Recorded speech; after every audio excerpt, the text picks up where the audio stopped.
Hi, hi. This is Lobo Gaming. Welcome to a Lobo rant. Just did a little arm workout that took a little bit out of me because I'm so out of shape. My shoulders and arms have gotten really weak, so I gotta start working out and moving more. Okay, we're gonna talk.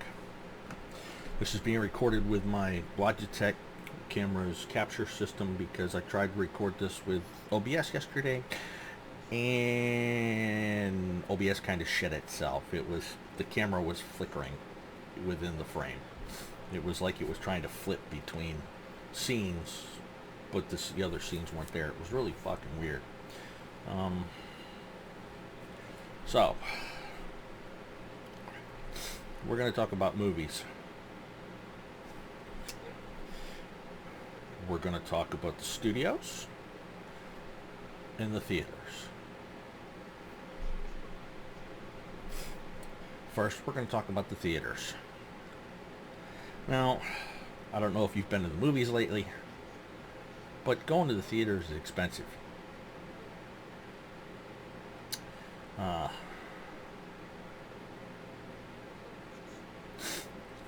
it's going to get more so. Especially if you go to AMC. Now, I haven't been to any of the other theaters around lately because, frankly, I'm a little lazy. But, and I don't feel like driving just to see what the other theaters are doing. And I'm not that huge a moviegoer as I used to be anyway, simply because Hollywood is not producing a lot of stuff I want to watch.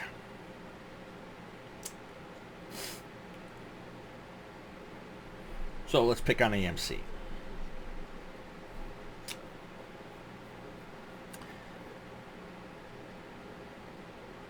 One, the tickets are expensive. They're about to get more so because they're about to go to a tiered system. Kind of like stadium seats. You know how you go to a sporting event or a concert and the prices are tiered. When you're down here on the floor, the tickets are more expensive.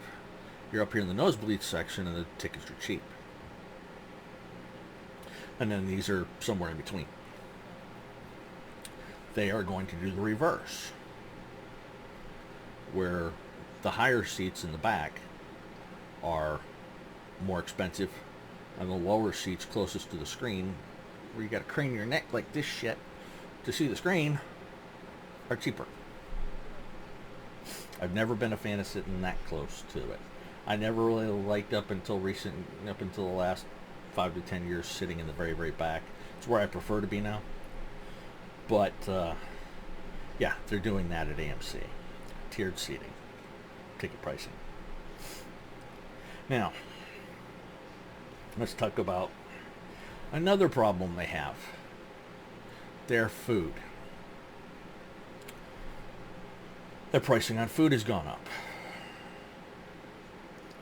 Now, way back in the day when I was a wee young one, and even up until my 30s and maybe late 30s, early 40s, you could go to,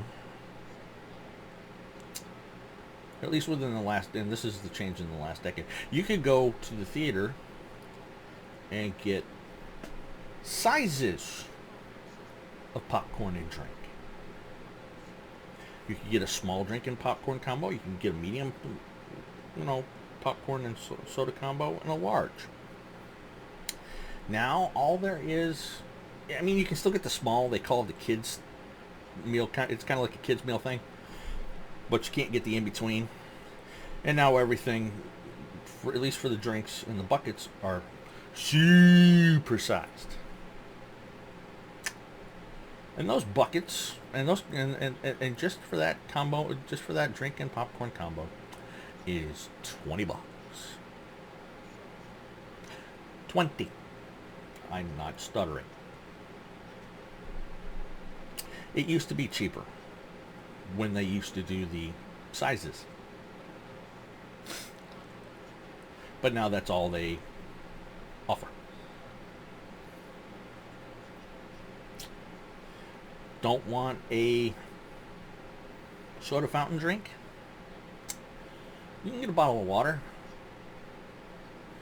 It's like $6 or $7 for a 20 ounce. You know, same size as a 20 ounce soda bottle, you know, water bottle or soda bottle you get out of any uh, little refrigerator, cash register, grocery store, you know, a drugstore, whatever, you know, or Stop and Rob.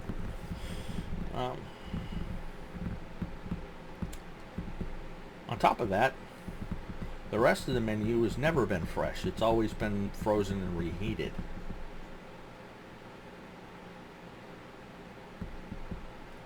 The fries, that's not such a big deal.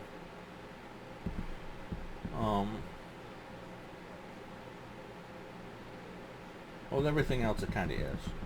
They used to offer, one of the things they used to offer that I would tolerate would be a 3-slider combo with fries and a drink. And for that combo, it was like $15.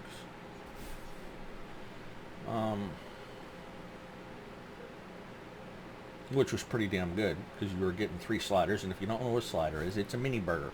It's about that big around, mini patty, mini bun, slice of cheese, and pickles.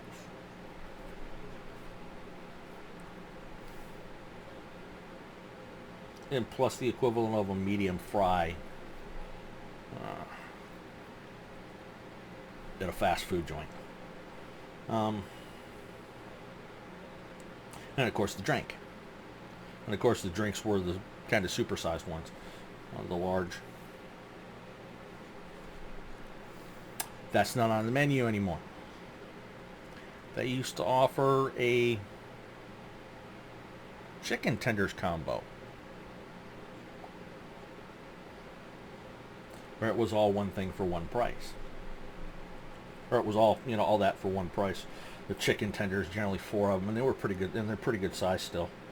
You know, like that big. Fries and a drink. And again, it was like $15.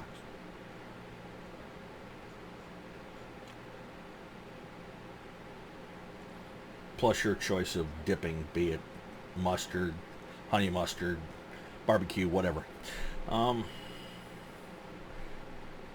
there used to be combos like that. You can't get combos anymore.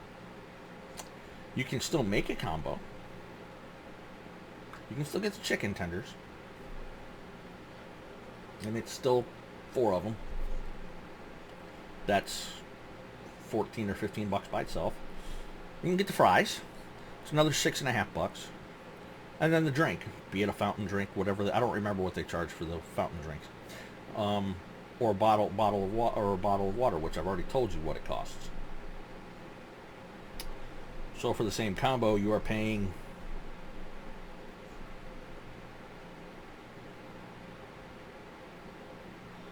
$20+.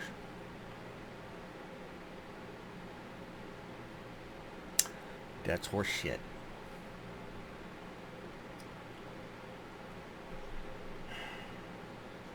And you can still get your M&Ms, your licorice sticks, and all that happy horse shit too if you want. If you're into the candy side of it.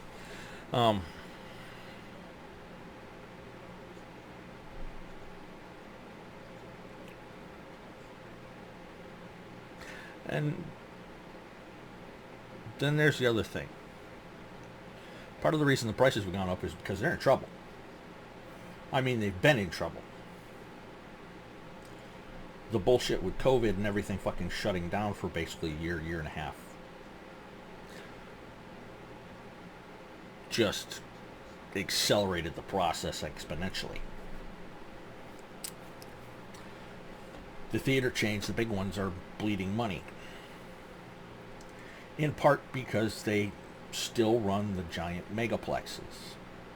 Anything from, say, 16 to 30 fucking screens in a building. There's actually one of those down the road from me a piece. It's 30 screens.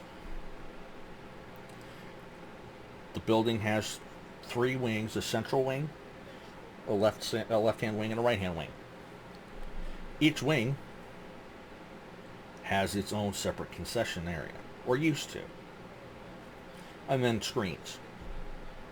The ticket booths are outside in the open air. Now they have covers for them, but if you get a blustery, windy day, the rain is going to blow under and all over the customers. But back to the description of this theater. So as I said, it had the 3 wings and the concession stand for all 3 wings. Now what has happened over the years, and this happened about 15 years ago, is they closed down the 2 outside wings. Or not the whole wings, just the concession stands. And then they moved it all to the center, and they made it one huge central concession stand that covered that entire central thing.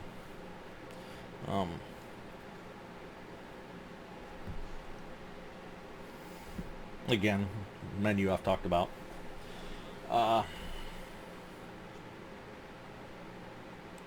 And that's where you go for your concessions now, because they don't have enough customers coming through, and haven't for a long time, to keep those concessions open. Now the screens are still open, but they're not filling the screens. So the theaters are in trouble. One of 3 things is going to happen, and if the theater chains happen to catch this, pay attention. I'm saying this as a consumer. You have one of 3 choices. You can keep on this path with those big white elephant buildings. And the one closest to me, by the way, is 18 screens. It's a central area with the ticket booths and the concessions, and then each wing is screens, 9 on each side. And there's 2 IMAX, 1 on either side.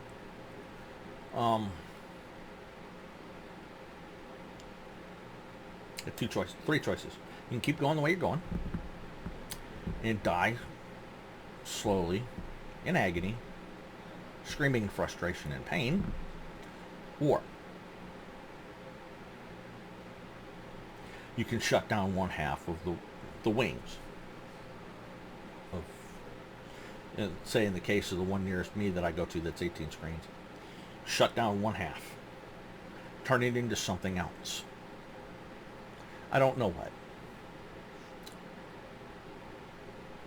If things weren't falling apart as badly as they were, I'd suggest doing something that happened back in the day where there were small storefronts where you could go and you could rent time or buy memberships to rent time on their machines that they bought, big screen TVs, computers, consoles, and play whatever games you wanted for an hour or 2 at a time.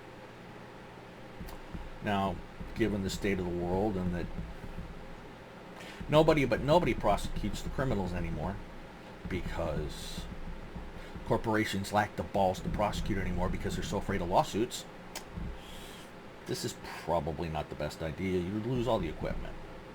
Another option is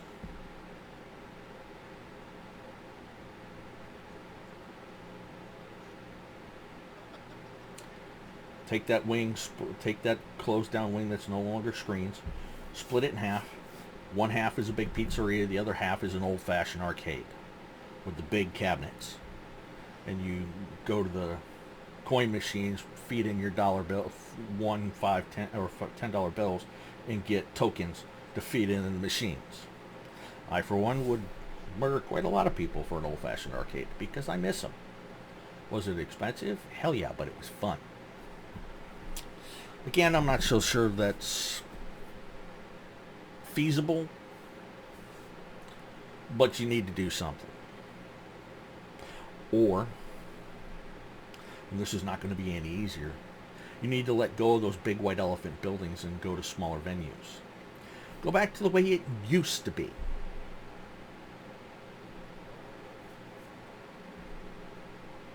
One concession stand, a couple of cash registers, and 8 to 10 screens. Actually, do 10. 8 regular, 2 IMAX. Keep the current kind of stadium seating arrangements because I like those kind of chairs. They're comfy as fuck. But, and honestly, I don't think most people nowadays would tolerate the old-fashioned hard metal canvas chairs. True story. In a theater like that, when it was 8 screens at a mall, is how, when I was young, I saw, not Return of the Jedi, Empire Strikes Back. I had spent the day out with my family and friends at the pool. Got a really ugly sunburn. Bad. It was painful and itchy. And I sat through the entirety of that movie, constantly itching, quietly to myself complaining. And at one point, I had them order me a cup of water. I poured it all over I took off my shirt, poured it all over my shirt and the floor. And then slapped it across my back and leaned back into the seat. And that was how I watched Empire Strikes Back. But enough anecdotes. Now we move over to the other side of the equation.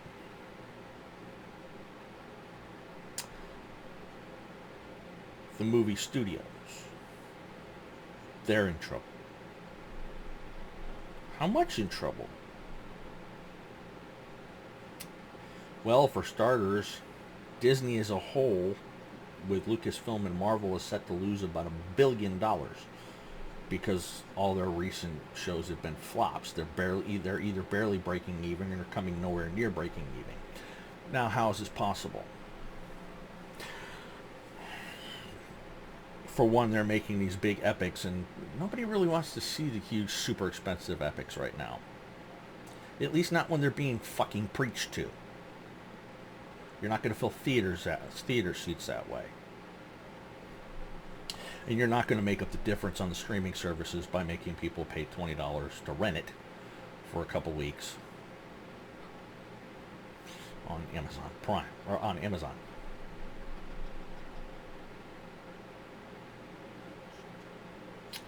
Now, why aren't they breaking even? Okay, to understand why they're not breaking even, you have to understand something.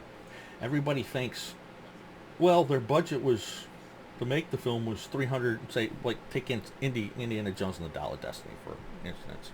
Reported budget was 310, but they had an preview audience reaction so bad that they actually had to reshoot the ending and some other small chunks. So I suspect the budget's actually higher. They're just not admitting to it. So, but we'll take the 310 million. Now everybody thinks, hey, they make the 310 million. The movie makes 310 million, and they've made their money back, and everything after that is profit. No, you simplistic, mathematically ignorant fool. That is not how it works.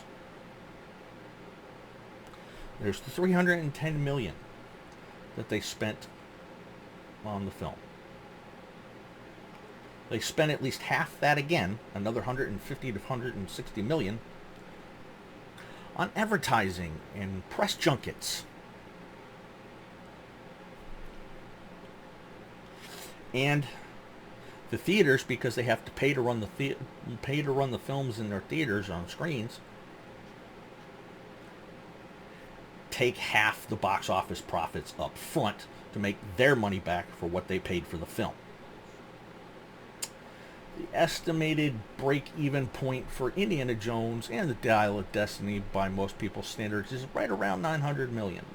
Might be a little less. But that's triple its filming budget. Triple.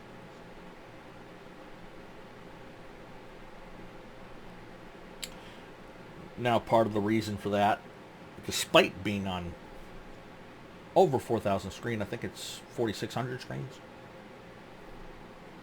4,500, something like that, is that it was helmed by a woman who hates men, who in 2016, when Rogue One came out, said, oh, we don't have to cater to the male fans. Yeah, you do. Because with something like Indiana Jones or Star Wars, probably 75 to 85% of your fan base is men. Geeks. And pissing them off means you get less money. Do you have any concept of how much money true geeks spend on movies, uh, merchandise, be it offshoot card games, books, um, Lego sets, models? In the case of Star Wars, custom lightsabers. Do you have any concept of how much money true geeks, nerds, fans spend on that shit? No, probably not. So yes, pissing them off is a bad idea.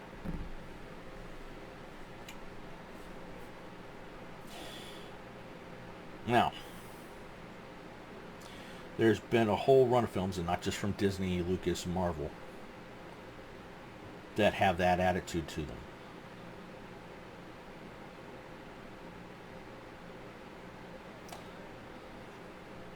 Now, my friends have said, since they reshot it right before before re-releasing it in the main, it's actually not too terribly bad. But simply because of Disney's attitude, I have refused to go see it. I will probably wait until it's $6 or $7 to rent on Amazon in about 5 months, maybe less. Probably less. How can I say that? Because Dungeons and Dragons, the new one, came out in March. It's already available to rent for, I think, $5.99, and I rented it for $3 the other night as a special. And I had every intention of going to see that one. Now, it wasn't as good as I hoped, but it wasn't bad. And it was a lot better than the first Dungeons and Dragon movie years ago in the 90s.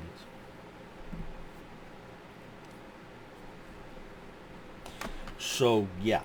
And Indiana Jones only made $60 million in its opening weekend. Friday, Saturday, Sunday. And then come July 4th, it got beat out by a film most people don't even know about, called The Sound of Freedom, which is a film about child trafficking. True story. Which, while it's a rough subject, does need to be discussed. On top of that,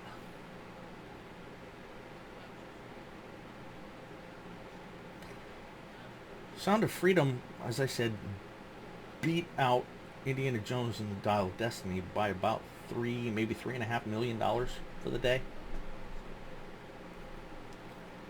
Whether that'll carry on over in this weekend that we're on now, I don't know. We'll find out come late Sunday night, early Monday.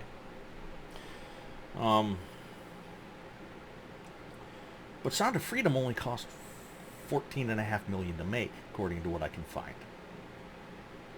So by contrast, if you use the simplistic mindset of only going by the numbers of what it actually costs to make, not including what the box office has to take in for themselves up front, plus the advertising costs, it had already made its money back, essentially, because it made $14.25 million in one day.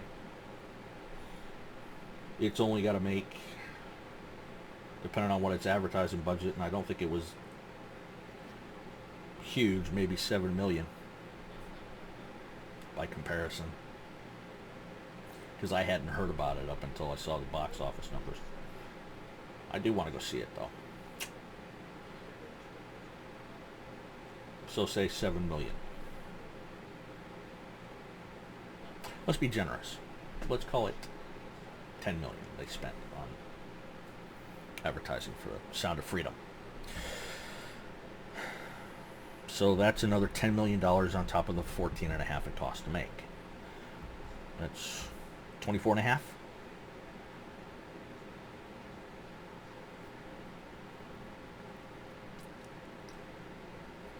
theaters have to get their cut up front.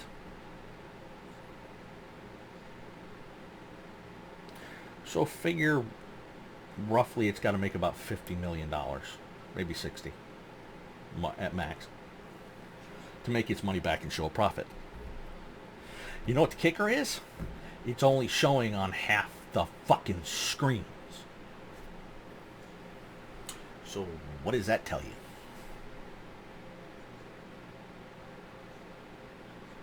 Now I'm talking to all of Hollywood here. You need to scour your houses clean of idiots who all they want to do is make endless reboots and sequels. Honestly, I am going to, like I said, I am going to see it when it comes to Amazon. I'm not going to go see it and give it a chance. But really, truly, you could have done without this Indiana Jones film. Its only excuse for existence was to stick in another Kathleen Kennedy lookalike as the main character, just like you did with Star Wars, with Rey. Yay, girl power. Guess what? And how well did the Star Wars film, how well did the last set of Star Wars films do? After turning Luke Skywalker, the pivotal hero of the entire universe, into a drunk. A better one at that. Yeah.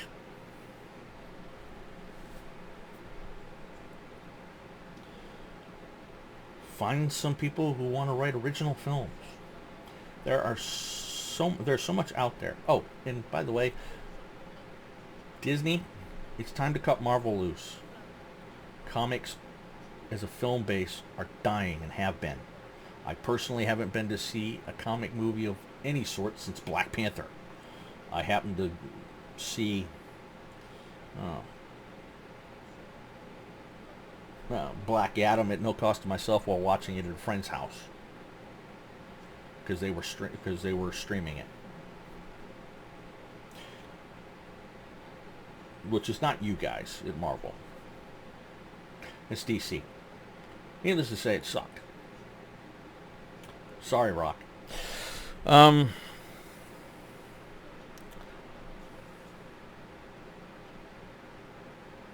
yeah, Marvel in particular has beaten the comic genre into the ground and is now beating on a corpse, trying to flay more blood and money out of a corpse. Because nobody really wants to see him anymore. And frankly, it was slowing down really with about Black Panther.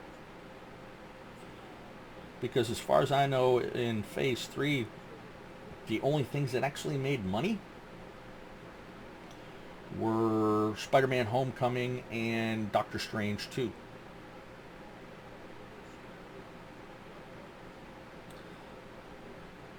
As far as I know, you barely broke even on the rest of it or lost money. Stop it.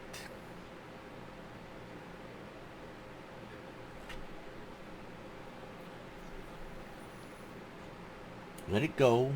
Give it some time, and then maybe people will be interested in the comic films again. But probably not Marvel. There are good independent comics out there, even older comics out there that would make good movies. Mark Hamill, for instance, wrote a comic series called The Black Pearl. I own them. Good books. Those would make pretty good movies. They'd have to be very, very dark. Might actually be better as animated. In which case, you better have Mark Hamill do the main character. But it would make a good a film or animated film. There are also, in the fantasy and sci-fi genre, again we're talking for nerds here, So many good books that have been written in the last many decades. From way back in the 80s and 90s, you have pretty much everything by Raymond E. Feist. I mean, you could probably be doing a decade's worth of serialized anime TV shows off his work for the next decade. If you stick to the source material and stop changing it like, say, Netflix did with the fucking Witcher. Or Amazon did with fucking Lord of the Rings. With the Rings of Power series. That was a fucking disaster. There was also an author that was really popular back in the day named Gordon R. Dixon. He wrote books about a guy who he and his girlfriend got transported back into ancient times in England, Scotland area, in the UK. And while the wizard that helped them ended up accruing the power to send them back, they chose to stay. And it led to a long-running series of books, which have a sense of humor. And they're really good stories. Science fiction, anything by David Weber. His Honor Harrington series is just insanely good. What else? A lot of the stuff by S.M. Sterling.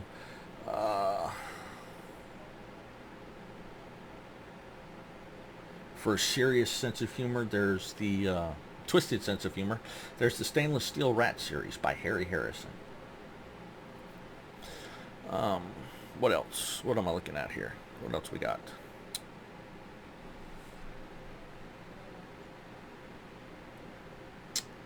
What was that guy's name? David Feintook wrote a series. Can't think of the name of the actual series, but that's really good.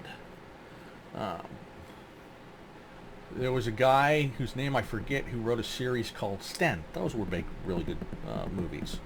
On the sci-fi end. Back on the fantasy end, there's been a guy in recent years who's written a really good fantasy series named Marshall Ryan Maresca. I own most of them. I've lost track because I got sidetracked. For mystery films, there's a series that I'm currently rereading. It's an old series. It's what they call a cozy mystery. And the series is referred to as the Cat Who books, written by a lady named Lillian Jackson Braun. That's B-R-A-U-N.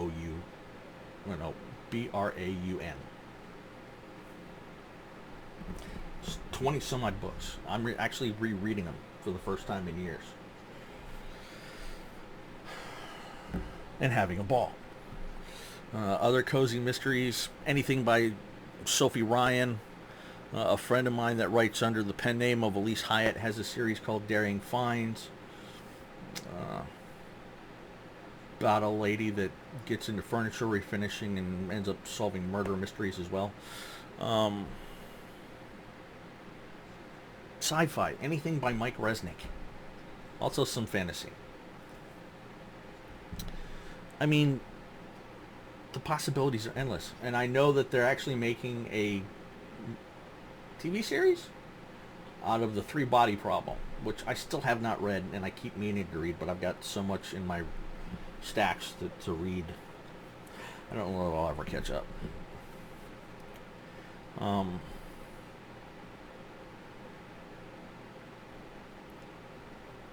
And honestly, I end up walking away from my to-be-read stack for newer stuff and end up going back to my older stuff. It's really weird because I enjoy the older stuff so much.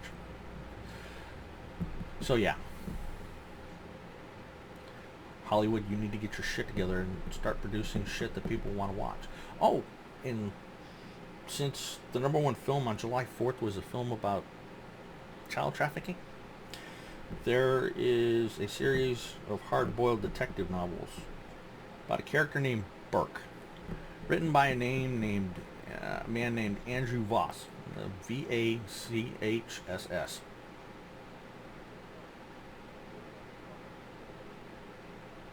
Those are pretty brutal, but really good. Have some of my favorite characters ever in it, including the professor. It just makes me laugh. He's a streetwise old man. So, anyway, I'll stop rambling and ranting. That's pretty much all of it. Y'all need to get your shit together, or y'all too are going to die on the vine, and some smaller studios are going to take your fucking place.